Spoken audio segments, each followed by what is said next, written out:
Hello mga kainlibing, kumusta kayong lahat? Maayong hapon, mayong adlaw. Sa video na ito mga kainlibing, nandito tayo sa ating manukan, sa ating paitlugan. So medyo maingay kasi malapit na ang oras ng kanilang kainan. So kapag oras na ng mga kainan nila talaga mga kainlibing, ganito sila kaingay. Hindi tayo magkaintindihan. So kailangan nga nakalapit ang ating bunganga sa ating microphone. Meron nagtatanong dito mga kainlibing, kasi meron na akong nakita na picture na pinost niya or video ata yon, na pinost niya yung kanyang manukan na nagtanggalan yung mga balahibo. Halos nawala yung mga balahibo mga kainlibing. Tapos hindi niya alam kung ano nangyari. Tapos nag-comment ako doon na kailangan niya ng cup sa kanyang drinker. So nagtanong siya kung ano yung hitsura ng ating hitsura ng mga drinker mga kainlibing sa ating manukan. So sa video na ito ipakita ko po sa inyo kung ano yung hitsura ng ating mga drinker. Actually meron tayong mga stock dito na bago. Kunin natin dito. So asaan ba yung drinker natin ng mga stock? So ito po, ito yung drinker natin. So kadalasan doon sa nakikita ko nga manukan mga kainlibing, ang kanyang drinker is ito lang. So ito lang mga kainlibing ang kanyang nilagay sa kanyang painuman ng kanyang mga manok. So yung kinabit niya direct lang ganyan.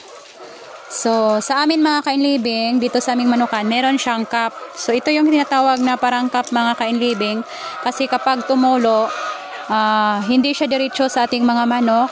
Maano muna siya dito, tapos masala siya dito, tapos mainom din siya sa iba nating mga manok.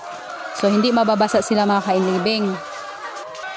Kasi kapag nababasa ang mga ganitong klaseng manok mga kainlibing is magtanggalan po talaga ang kanilang mga balahibo. So mas maganda na iwasan talaga natin na mabasa ang kanilang mga katawan or yung mga balahibo nila kasi mabilis lang po matanggal.